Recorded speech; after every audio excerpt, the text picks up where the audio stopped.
Hello guys, Happy New Year.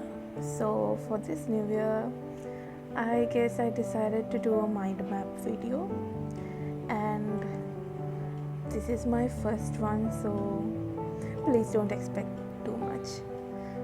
First, I wanted to do something related to dermatology because I heard that everyone finds it very hard.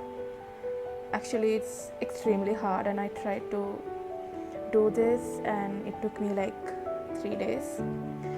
So finally it's ready.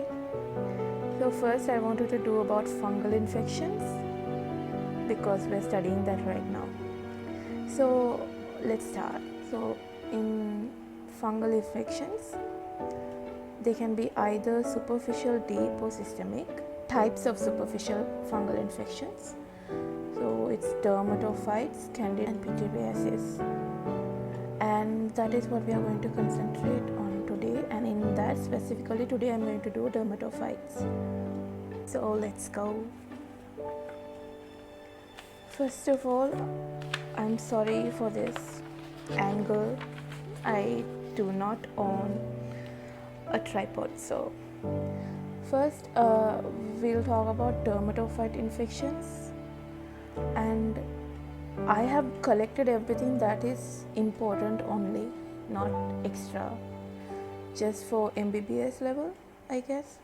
So in etiology, you can see that it's of genera Trichophyton, Mycosporum or Epidermophyton, and it is a keratinophilic fungi, which means it lives on the dead skin cells, and it causes inflammation due to permeation of the metabolic products, and then it induces delayed hypersensitivity.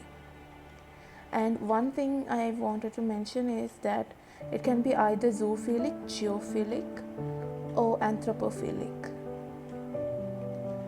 So I am talking about the common lesions and the common factors in all dermatophyte infections.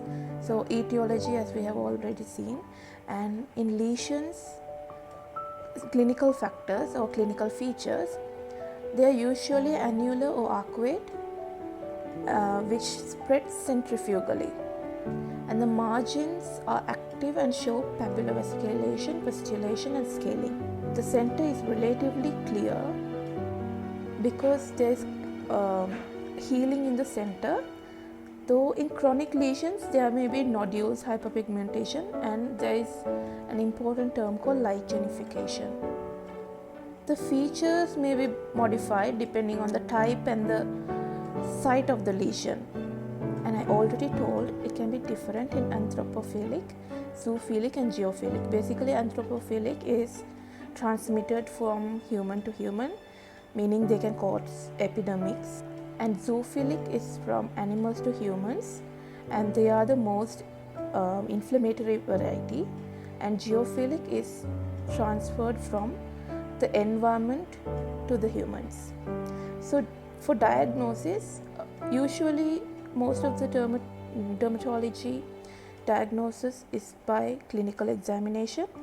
So here we can use the clinical morphology and the demonstration of the fungal hyphae by using the KOH mount. The complications are dermatophytide reaction, cicatricial alopecia, and investigations, as we have already seen in diagnosis, is KOH scrapings, cultures and wood slide. The treatment is mostly general measures and specific measures like topical and systemic antifungals, and I will talk about that a little later. First, I wanted to show some good drawing I did. So this is a drawing of a human. I hope it looks like a human. So first I wanted to show you the areas where each type of dermatophyte affects. So tinea capitis is on the scalp. So basically capital means scalp or head. So tinea capitis is on the head. tinea faciae or barbae is on the face and beard areas. Tinea corporis is on the body. So corpus means body. You can remember it like that. And tinea manum is on the hands, and tinea cruris is on the crotch region. Tinea unguium is on the nails, that is either on the foot or the hand.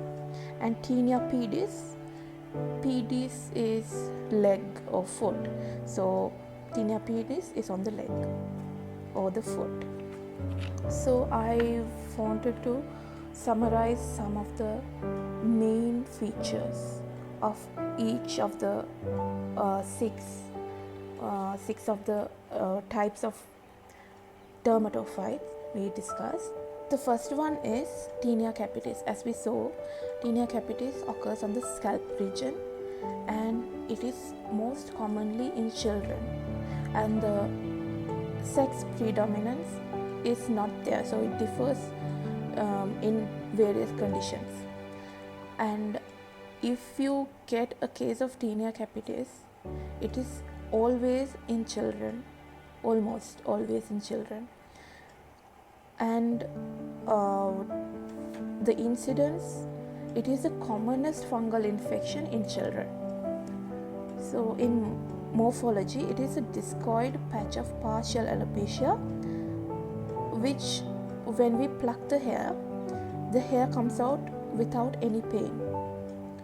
And there are variable inflammations, because as we already saw that zoophilic infections cause more inflammation than non-zoophilic, that is either geophilic or anthropophilic. And three patterns we can recognize in this tinea capitis is first is non-inflammatory, those are caused by anthropophilic strains, and within the non-inflammatory there are two patterns which can be seen. Those are grey patches and black or grey dot type. And in inflammatory, which is caused by zoophilic strains, the two patterns are folliculitis and carrion. And the third one is favus, which can be differentiated due to the foul smelling and yellowish cup-shaped crust, and it also causes cicatricial alopecia. The specimen we collect for tinea capitis is plucked hair, dots, which we already saw. There's a black grey dot type, and scales, and it can be confused or it can be mistaken for alopecia areata, psoriasis, and pityriasis rosacea. The second type is tinea corporis, which we already saw. It occurs in the body, the corpus, and it occurs in all ages. Males are more affected than females, and it is relatively common, and the lesions are either annular or arcuate, and there is a central clearing and an active periphery. As we already saw, there is a central clear zone in the prototype lesion, and the variants can be either tinea incognito, which is very hard to diagnose, and tinea faciae, that is on the face, and tinea barbae, which is associated with the beard and the facial hair, so it's relatively hard to cure. And the specimen collection is from the edge of and the roof of the lesion, and it can be confused with discoid eczema and pityriasis rosacea. And the third one is tinea cruris, which is most commonly known as the jock's itch. It is most common in adults, and especially in people who work out more, like athletes, and also in obese people due to the skin folds. And it's relatively common, and the lesions can be arcuate in the groin, and at other sides it is annular. So, and it is sharply demarcated plaques with peripheral scaling. Also, you might commonly know it as ringworm. And there is papular vesiculation and pustulation, and here also there is lichenification in the chronic stages, and there might be also hyperpigmentation in long-standing cases. And here the specimen collected are scales from the edge and the roof, and it can be confused with Candida interdigo. The fourth one is Tinea pedis, and it affects people from 15 to 40 years, and males are more commonly affected than females, and this is the commonest type of dermatophyte infection.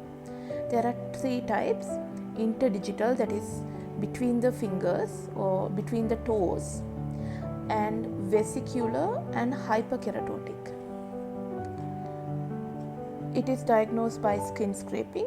It can be confused with foot eczema, allergic contact dermatitis, and cutaneous candidiasis. Coming to the less common lesions or the less common types, it's Tinea unguium and Tinea manum. And Tinea unguium, it's common in people above 60 years, and it is asymmetrical. It is usually distal, so it starts from the nail that is further away from the nail bed, and it causes yellow-brown discoloration of nails, tunneling, and subungual hyperkeratosis and onycholysis. So I have drawn a picture here. The patterns are of three varieties, that is distal or lateral variety, superficial white variety, proximal subungual variety. And here the clippings of the discolored nail and the nail plate and subungual debris are used for the diagnosis. It can be confused with nail psoriasis.